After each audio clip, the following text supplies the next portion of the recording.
अध्याय 30 रोमी। एक अलिफ लाम मीम।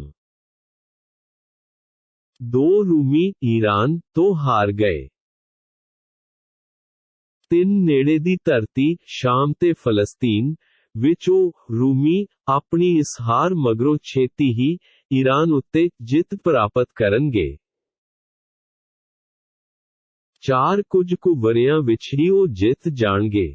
ਪਹਿਲਾਂ ਵੀ ਜਿੱਤ ਹਾਰ ਦਾ ਅਧਿਕਾਰ ਅੱਲਾਹ ਦਾ ਹੀ ਸੀ ਅਤੇ ਮਗਰੋਂ ਵੀ ਅੱਲਾਹ ਦਾ ਹੀ ਹੈ। ਉਸ ਦਿਨ ਜਦੋਂ ਰੂਮੀ ਜਿੱਤਣਗੇ, ਮੁਸਲਮਾਨ ਵੀ ਉਹਨਾਂ ਦੀ ਜਿੱਤ ਉੱਤੇ ਖੁਸ਼ੀਆਂ ਮਾਣਨਗੇ। 5 ਇਹ ਜਿੱਤ ਅੱਲਾਹ ਦੀ ਮਦਦ ਨਾਲ ਹੋਵੇਗੀ। ਉਹ ਜਿਸ ਦੀ ਚਾਹਵੇ ਮਦਦ ਕਰਦਾ ਹੈ, ਉਹ ਡਾਢਾ ਜ਼ੋਰਾਵਰ ਤੇ ਮਿਹਰਬਾਨ ਹੈ। 6 ਇਹ ਅੱਲਾਹ ਦਾ ਵਚਨ ਹੈ ਕਿ ਰੂਮ ਦੀ ਜਿੱਤ ਹੋਵੇਗੀ ਅਤੇ ਅੱਲਾਹ ਕਦੇ ਵੀ ਆਪਣੇ ਵਚਨਾਂ ਦੀ ਉਲੰਘਣਾ ਨਹੀਂ ਕਰਦਾ। ਪਰ ਵਧੇਰੇ ਲੋਕ ਨਹੀਂ ਜਾਣਦੇ। 7 ਉਹ ਲੋਕ ਤਾਂ ਕੇਵਲ ਸੰਸਾਰਿਕ ਜੀਵਨ ਦੇ ਦਿਸਦੇ ਪੱਖ ਨੂੰ ਹੀ ਜਾਣਦੇ ਹਨ ਅਤੇ ਪਰਲੋਕ ਤੋਂ ਤਾਂ ਉੱਕਾ ਹੀ ਬੇਖਬਰ ਹਨ। 8 ਕਿ ਉਹਨਾਂ ਬੇਖਬਰ ਲੋਕਾਂ ਨੇ ਆਪਣੇ ਮਨਾਂ 'ਚ ਸੋਚ ਵਿਚਾਰ ਨਹੀਂ ਕੀਤਾ ਕਿ ਅੱਲਾਹ ਨੇ ਆਕਾਸ਼ਾਂ ਤੇ ਧਰਤੀ ਨੂੰ ਅਤੇ ਉਹਨਾਂ ਦੇ ਵਿਚਾਲੇ ਦੀਆਂ ਸਾਰੀਆਂ ਚੀਜ਼ਾਂ ਨੂੰ ਹੱਕ, ਸੱਚ ਨਾਲ ਤੇ ਇੱਕ ਮਿੱਥੇ ਹੋਏ ਸਮੇਂ ਲਈ ਪੈਦਾ ਕੀਤਾ ਹੈ। ਅਤੇ ਨਿਰਸੰਦੇਹ, ਵਧੇਰੇ ਲੋਕ ਆਪਣੇ ਰੱਬ ਦੀ ਮਿਲਣੀ, ਕਿਆਮਤ ਤੋਂ ਹੀ ਇਨਕਾਰ ਕਰਦੇ ਹਨ। 9 ਕਿ ਉਹ ਇਨਕਾਰੀ ਧਰਤੀ ਤੇ ਤੁਰੇ ਫਿਰੇ ਨਹੀਂ। ਫਿਰ ਉਹ ਵੇਖਦੇ ਕਿ ਉਹਨਾਂ ਤੋਂ ਪਹਿਲਾਂ ਬੀਤ ਚੁੱਕੇ ਲੋਕਾਂ ਦਾ ਕਿਹੋ ਜਿਹਾ ਅੰਤ ਹੋਇਆ ਸੀ।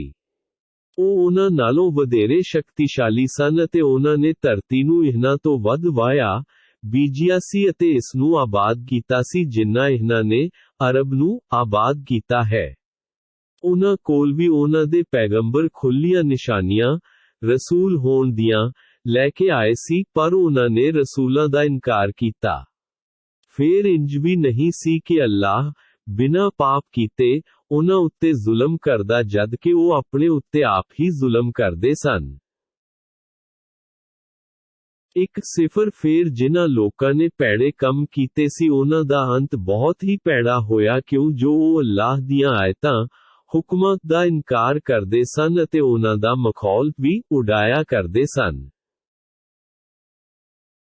1 ਯਾਦ ਰੱਖੋ ਕਿ ਅੱਲਾਹ ਹੀ ਸਾਰੀ ਸ੍ਰਿਸ਼ਟੀ ਨੂੰ ਪਹਿਲੀ ਵਾਰ ਪੈਦਾ ਕਰਦਾ ਹੈ, ਫਿਰ ਉਹੀ ਉਸ ਨੂੰ ਮੁੜ ਪੈਦਾ ਕਰੇਗਾ, ਫਿਰ ਉਸੇ ਵੱਲ ਤੁਹਾਨੂੰ ਪਰਤਾਇਆ ਜਾਵੇਗਾ।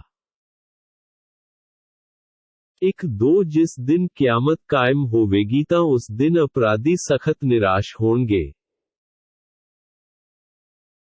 3 ਅਤੇ ਉਹਨਾਂ ਦੇ ਸ਼ਰੀਕਾਂ, ਇਸ਼ਟਾਨ, ਵਿੱਚੋਂ ਇੱਕ ਵੀ ਉਹਨਾਂ ਦਾ ਸਿਫਾਰਸ਼ੀ ਨਹੀਂ ਬਣੇਗਾ ਅਤੇ ਉਹ ਆਪਣੇ ਸ਼ਰੀਕਾਂ, ਇਸ਼ਟਾਨ ਤੋਂ ਆਪ ਵੀ ਇਨਕਾਰੀ ਹੋ ਜਾਣਗੇ।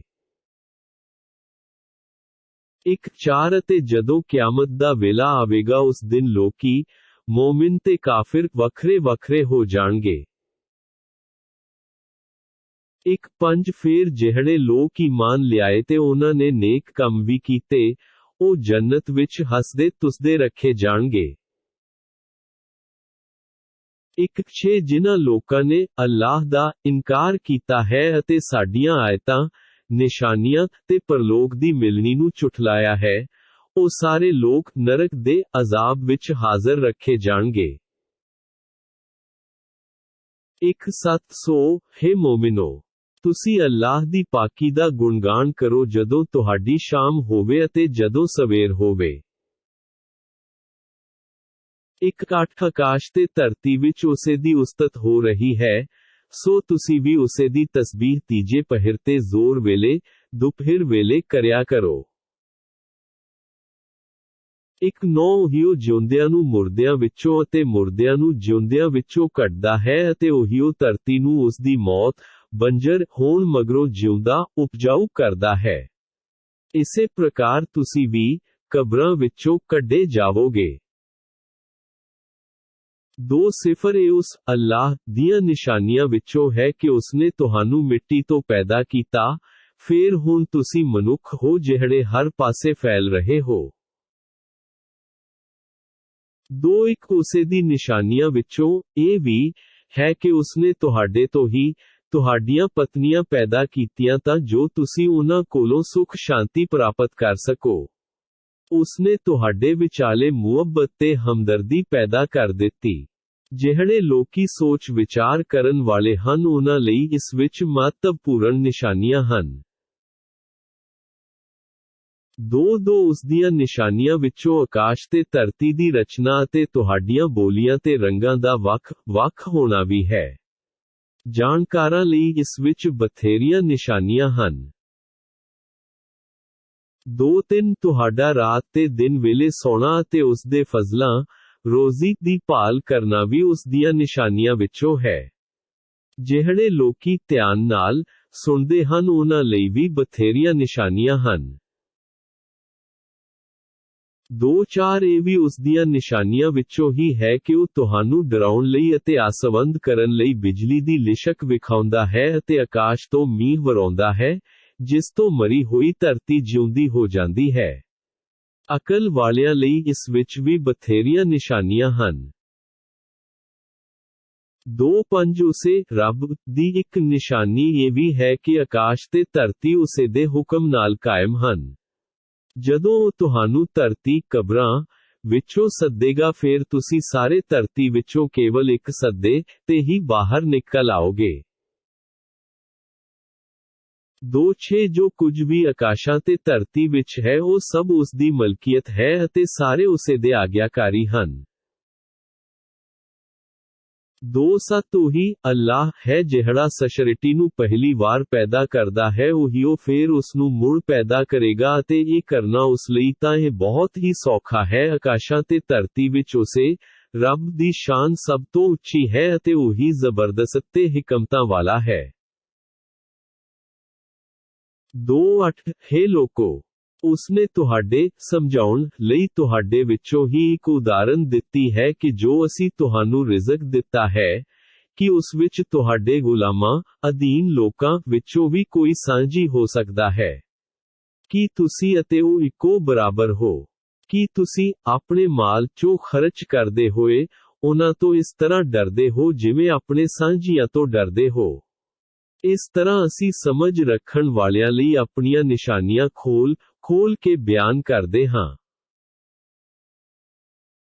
2-9 ਪਰ ਇਹ ਜ਼ਾਲਮ ਬਿਨਾਂ ਸੋਚੇ ਸਮਝੇ ਆਪਣੀਆਂ ਇੱਛਾਵਾਂ ਦੇ ਪਿੱਛੇ ਲੱਗੇ ਰਹੇ।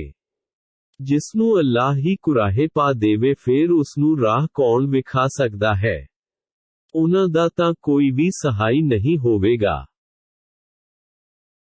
3-0 ਹੇ ਨਬੀ, ਤੁਸੀਂ ਇਕਾਗਰਤਾ ਨਾਲ ਆਪਣਾ ਮੂੰਹ ਅੱਲਾਹ ਦੇ ਦੀਨ ਇਸਲਾਮ ਵੱਲ ਸਿੱਧਾ ਰੱਖੋ।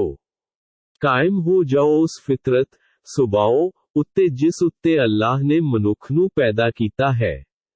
ਭਾਵ ਮੁਸਲਮਾਨ ਹੀ ਪੈਦਾ ਕੀਤਾ ਹੈ।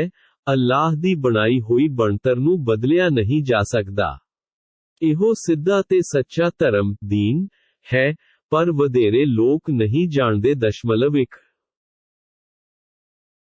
3-1 ਹੇ ਲੋਕੋ, ਉਸੇ ਅੱਲਾਹ ਵੱਲ ਝੁਕਦੇ ਹੋਏ ਦੀਨ ਤੇ ਕਾਇਮ ਰਹੋ ਅਤੇ ਤੁਸੀਂ ਉਸੇ ਤੋਂ ਡਰਦੇ ਰਹੋ ਅਤੇ ਨਮਾਜ਼ ਕਾਇਮ ਰੱਖੋ ਅਤੇ ਤੁਸੀਂ ਮੁਸ਼ਰਿਕਾਂ ਵਿੱਚੋਂ ਨਾ ਹੋ ਜਾਓ। 3-2 ਉਹਨਾਂ ਵਰਗੇ ਵੀ ਨਾ ਹੋ ਜਾਓ ਜਿਨ੍ਹਾਂ ਨੇ ਆਪਣੇ ਧਰਮ ਨੂੰ ਟੋਟੇ ਕਰ ਛੱਡਿਆ ਅਤੇ ਧੜਿਆਂ ਵਿੱਚ ਵੰਡੇ ਗਏ। ਹਰੇਕ ਧੜੇ ਕੋਲ ਜੋ ਹੈ ਉਹ ਉਸੇ ਵਿੱਚ ਮਸਤ ਹੈ। 3-3 ਜਦੋਂ ਲੋਕਾਂ ਤੇ ਕੋਈ ਬਿਪਤਾ ਆਉਂਦੀ ਹੈ ਤਾਂ ਉਹ ਮਦਦ ਲਈ ਆਪਣੇ ਰੱਬ ਵੱਲ ਮੁੜ ਆਉਂਦੇ ਹਨ ਤੇ ਉਸੇ ਤੋਂ ਦੁਆਵਾਂ ਮੰਗਦੇ ਹਨ। ਫਿਰ ਜਦੋਂ ਉਹ ਆਪਣੇ ਵੱਲੋਂ ਉਹਨਾਂ ਨੂੰ ਆਪਣੀਆਂ ਮਿਹਰਾਂ ਦਾ ਸਵਾਦ ਚਖਾਉਂਦਾ ਹੈ ਭਾਵ ਬਿਪਤਾ ਦੂਰ ਕਰ ਦਿੰਦਾ ਹੈ, ਤਾਂ ਉਹਨਾਂ ਵਿੱਚੋਂ ਕਈ ਲੋਕ ਆਪਣੇ ਰੱਬ ਨਾਲ ਸ਼ਿਰਕ ਕਰਨ ਲੱਗ ਜਾਂਦੇ। 3-4 ਇਹ ਅਸੀਂ ਇਸ ਲਈ ਕਰਦੇ ਹਾਂ ਤਾਂ ਜੋ ਉਸ ਚੀਜ਼ ਨਿਅਮਤ ਦੀ ਨਾ ਸ਼ੁਕਰੀ ਕਰਨ ਲੱਗ ਜਾਣ ਜੋ ਅਸੀਂ ਉਹਨਾਂ ਨੂੰ ਬਖਸ਼ੀ ਹੈ। ਚੰਗਾ ਤੁਸੀਂ ਮੌਜਾਂ ਮਾਰ ਲਓ, ਛੇਤੀ ਹੀ ਤੁਹਾਨੂੰ ਪਤਾ ਲੱਗ ਜਾਵੇਗਾ ਕਿ ਹਕੀਕਤ ਕੀ ਹੈ। 3-5 ਕੀ ਅਸੀਂ ਉਹਨਾਂ ਤੇ ਕੋਈ ਅਜਿਹੀ ਦਲੀਲ ਉਤਾਰੀ ਹੈ ਕਿ ਉਹ ਉਹਨਾਂ ਦੇ ਸ਼ਿਰਕ ਨੂੰ ਜਾਇਜ਼ ਕਰਦੀ ਹੋਵੇ। 3-6 ਜਦੋਂ ਅਸੀਂ ਲੋਕਾਂ ਨੂੰ ਆਪਣੀਆਂ ਮਿਹਰਾਂ ਦਾ ਸਵਾਦ ਚਖਾਉਂਦੇ ਹਾਂ ਤਾਂ ਉਹ ਖੁਸ਼ ਹੋ ਜਾਂਦੇ ਹਨ ਅਤੇ ਜਦੋਂ ਉਹਨਾਂ ਦੇ ਆਪਣੇ ਹੱਥੀਂ ਅੱਗੇ ਭੇਜੀਆਂ ਹੋਈਆਂ ਕਰਤੂਤਾਂ ਕਾਰਨ ਕੋਈ ਮੁਸੀਬਤ ਆ ਜਾਵੇ ਤਾਂ ਝੱਟ ਰੱਬ ਦੀਆਂ ਮਿਹਰਾਂ ਤੋਂ ਬੇਆਸ ਹੋ ਜਾਂਦੇ ਹਨ। 3-7 ਕਿ ਉਹਨਾਂ ਨੇ ਨਹੀਂ ਵੇਖਿਆ ਕਿ ਬੇਸ਼ੱਕ ਅੱਲਾਹ ਜਿਸ ਨੂੰ ਚਾਹੇ ਰੋਜ਼ੀ ਵਿੱਚ ਫਰਾਖੀ, ਖੁੱਲ੍ਹ ਜਾਂ ਤੰਗੀ ਦਿੰਦਾ ਹੈ। ਇਸ ਵਿੱਚ ਉਹਨਾਂ ਲੋਕਾਂ ਲਈ ਅਨੇਕਾਂ ਨਿਸ਼ਾਨੀਆਂ ਹਨ ਜਿਹੜੇ ਈਮਾਨ ਰੱਖਦੇ ਹਨ। 3-8 ਤੁਸੀਂ ਆਪਣੇ ਮਾਲ ਚੋਂ ਆਪਣੇ ਸਾਕ ਸੰਬੰਧੀਆਂ ਨੂੰ, ਮਸਕੀਨਾਂ ਨੂੰ ਅਤੇ ਮੁਸਾਫਰਾਂ ਨੂੰ ਉਹਨਾਂ ਦਾ ਬਣਦਾ ਹੱਕ ਅਦਾ ਕਰੋ। ਜਿਹੜੇ ਲੋਕੀ ਅੱਲਾਹ ਦੇ ਦਰਸ਼ਨ ਕਰਨਾ ਚਾਹੁੰਦੇ ਹਨ ਉਹਨਾਂ ਲਈ ਇੰਜ ਕਰਨਾ ਬਹੁਤ ਚੰਗਾ ਹੈ, ਅਜਿਹੇ ਲੋਕ ਹੀ ਕਾਮਯਾਬ ਹੋਣਗੇ। 3-9 ਹੇ ਲੋਕੋ, ਤੁਸੀਂ ਜਿਹੜਾ ਧਨ, ਸੂਦ ਤੇ ਦਿੰਦੇ ਹੋ ਤਾਂ ਜੋ ਉਹ ਲੋਕਾਂ ਦੇ ਮਾਲ ਵਿੱਚ ਰਲ ਕੇ ਵੱਧਦਾ ਰਹੇ, ਉਹ ਅੱਲਾਹ ਦੀਆਂ ਨਜ਼ਰਾਂ ਵਿੱਚ ਨਹੀਂ ਵੱਧਦਾ। ਤੁਸੀਂ ਅੱਲਾਹ ਦੇ ਦਰਸ਼ਨ ਕਰਨ ਲਈ ਜਿਹੜਾ ਕੁਝ ਜ਼ਕਾਤ ਵਿੱਚ ਦਿੰਦੇ ਹੋ ਅਜਿਹੇ ਲੋਕ ਹੀ ਆਪਣੇ ਮਾਲ ਨੂੰ ਅੱਲਾਹ ਦੀਆਂ ਨਜ਼ਰਾਂ ਵਿੱਚ ਕਈ ਗੁਣਾ ਵਧਾਉਣ ਵਾਲੇ ਹਨ। 4 ਅੱਲਾਹ ਹੀ ਉਹ ਜ਼ਾਤ ਹੈ ਜਿਸ ਨੇ ਤੁਹਾਨੂੰ ਪੈਦਾ ਕੀਤਾ ਫੇਰ ਖਾਣ ਪੀਣ ਨੂੰ ਰਿਜ਼ਕ ਦਿੱਤਾ ਫੇਰ ਉਹ ਤੁਹਾਨੂੰ ਮੌਤ ਦੇਵੇਗਾ ਫੇਰ ਉਹ ਤੁਹਾਨੂੰ ਜਿਉਂਦਾ ਕਰੇਗਾ। ਕੀ ਤੁਹਾਡੇ ਮਿੱਥੇ ਹੋਏ ਸ਼ਰੀਕਾਂ ਵਿੱਚੋਂ ਵੀ ਕੋਈ ਅਜਿਹਾ ਹੈ ਜਿਹੜਾ ਇਹ ਕੁਝ ਕਰ ਸਕਦਾ ਹੋਵੇ? ਅੱਲਾਹ ਉਹਨਾਂ ਦੇ ਥਾਪੇ ਹੋਏ ਸ਼ਰੀਕਾਂ ਤੋਂ ਪਾਕ ਪਵਿੱਤਰ ਹੈ ਤੇ ਕਿਤੇ ਉੱਚਾ ਹੈ। 4 ਥਲ ਤੇ ਜਲ ਵਿੱਚ ਲੋਕਾਂ ਦੀਆਂ ਭੈੜੀਆਂ ਕਰਤੂਤਾਂ ਕਾਰਨ ਵਿਗਾੜ ਫੈਲ ਗਿਆ ਹੈ, ਇਸੇ ਲਈ ਫਸਾਦੀਆਂ ਨੂੰ ਉਹਨਾਂ ਦੀਆਂ ਕਰਤੂਤਾਂ ਦਾ ਸਵਾਦ ਚਖਾਉਂਦਾ ਹੈ, ਸ਼ਾਇਦ ਕਿ ਉਹ ਹਿਦਾਇਤ ਵੱਲ ਪਰਤ ਆਉਣ। 4-2 ਹੇ ਨਬੀ, ਤੁਸੀਂ ਉਹਨਾਂ ਜ਼ਾਲਮਾਂ ਨੂੰ ਆਖੋ ਕਿ ਧਰਤੀ ਤੇ ਤੁਰ ਫਿਰ ਕੇ ਵੇਖੋ ਕਿ ਪਹਿਲੇ ਲੋਕਾਂ ਦਾ ਕਿਹੋ ਜਿਹਾ ਅੰਜਾਮ, ਅੰਤ ਹੋਇਆ ਸੀ। ਉਹਨਾਂ ਵਿੱਚ ਬਹੁਤੇ ਤਾਂ ਮੁਸ਼ਰਿਕ ਹੀ ਸਨ। 4-3 ਤੁਸੀਂ ਆਪਣੀ ਦਿਸ਼ਾ ਉਸ ਸੱਚੇ ਤੇ ਸਿੱਧੇ ਧਰਮ, ਇਸਲਾਮ ਵੱਲ ਰੱਖੋ, ਇਸ ਤੋਂ ਪਹਿਲਾਂ ਕਿ ਉਹ ਦਿਨ ਆਵੇ ਜਿਹੜਾ ਅੱਲਾਹ ਵੱਲੋਂ ਨਹੀਂ ਟਲੇਗਾ। ਉਸ ਦਿਹਾੜੇ ਉਹ, ਮੋਮਿਨ ਤੇ ਕਾਫਿਰ, ਅੱਡੋ ਅੱਡ ਹੋ ਜਾਣਗੇ। 4 ਜਿਸਨੇ ਕੁਫਰ ਕੀਤਾ ਹੋਵੇਗਾ ਉਸ ਨੂੰ ਉਸ ਦੀ ਸਜ਼ਾ ਮਿਲੇਗੀ ਅਤੇ ਜਿਨ੍ਹਾਂ ਨੇ ਨੇਕ ਕੰਮ ਕੀਤੇ ਹੋਣਗੇ ਉਹ ਆਪਣੇ ਲਈ ਸਫਲਤਾ ਵਾਲੀ ਰਾਹ ਪੱਧਰ ਕਰ ਰਹੇ ਹੋਣਗੇ। 4-5 ਤਾਂ ਜੋ ਅੱਲਾਹ ਉਹਨਾਂ ਲੋਕਾਂ ਨੂੰ, ਜਿਨ੍ਹਾਂ ਨੇ ਈਮਾਨ ਲਿਆਉਣ ਮਗਰੋਂ ਨੇਕ ਕੰਮ ਕੀਤੇ ਹਨ, ਆਪਣੇ ਫਜ਼ਲ, ਕਿਰਪਾ ਨਾਲ ਜਜ਼ਾ ਵਧੀਆ ਬਦਲਾ ਦੇਵੇ। ਬੇਸ਼ੱਕ ਉਹ ਕਾਫਿਰਾਂ ਨੂੰ ਪਸੰਦ ਨਹੀਂ ਕਰਦਾ। 4-6 ਅਤੇ ਉਹਦੀਆਂ ਨਿਸ਼ਾਨੀਆਂ ਵਿੱਚੋਂ ਇਹ ਵੀ ਹੈ ਕਿ ਉਹ ਖੁਸ਼ਖਬਰੀਆਂ ਦੇਣ ਵਾਲੀਆਂ ਹਵਾਵਾਂ ਨੂੰ ਭੇਜਦਾ ਹੈ ਤਾਂ ਜੋ ਉਹ ਤੁਹਾਨੂੰ ਆਪਣੀਆਂ ਮਿਹਰਾਂ ਦਾ ਆਨੰਦ ਦੇਵੇ। ਉਸ ਦੇ ਹੁਕਮ ਨਾਲ ਹੀ ਪਾਣੀ ਵਿੱਚ ਬੇੜੀਆਂ ਚੱਲਦੀਆਂ ਹਨ ਤਾਂ ਜੋ ਸਮੁੰਦਰਾਂ ਵਿੱਚ ਤੁਸੀਂ ਉਸ ਦੇ ਫਜ਼ਲ ਦੀ ਭਾਲ ਕਰੋ ਤਾਂ ਜੋ ਤੁਸੀਂ ਉਸ ਦਾ ਧੰਨਵਾਦ ਕਰ ਸਕੋਨ।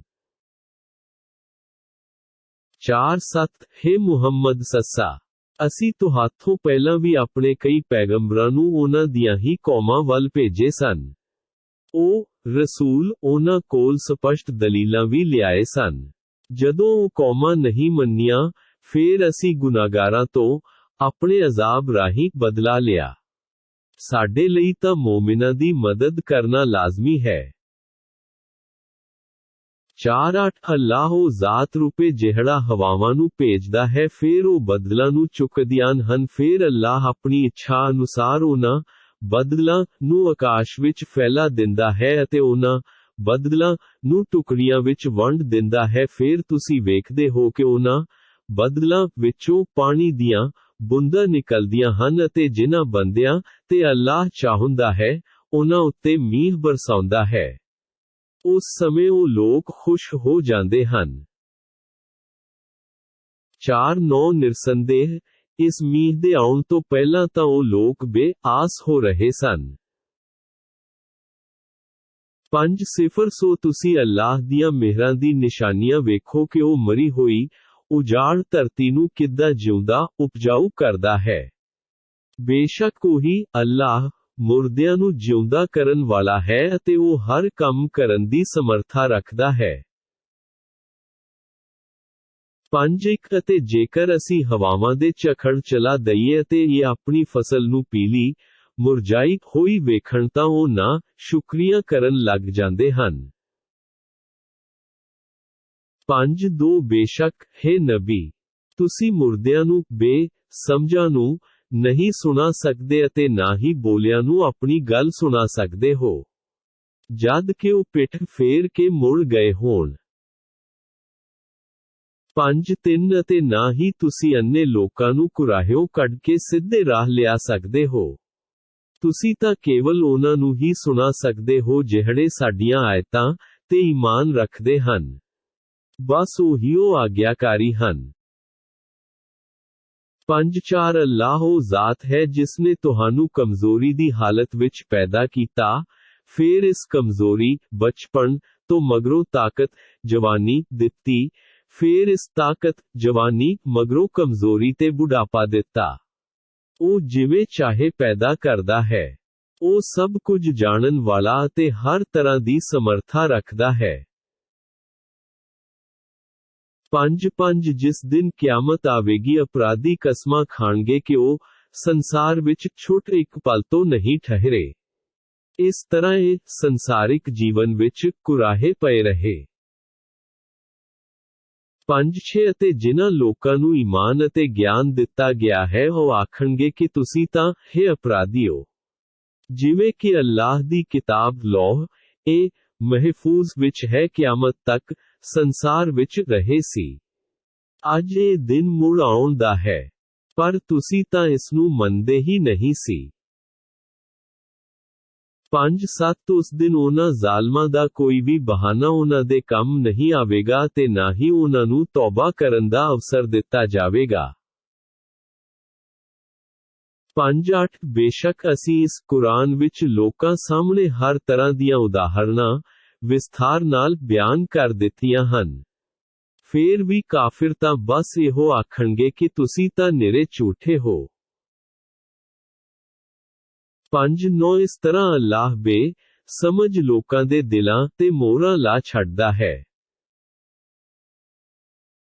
6 ਹੈ ਨਬੀ, ਤੁਸੀਂ ਧੀਰਜ ਰੱਖੋ, ਬੇਸ਼ੱਕ ਅੱਲਾਹ ਦਾ ਵਚਨ ਸੱਚਾ ਹੈ।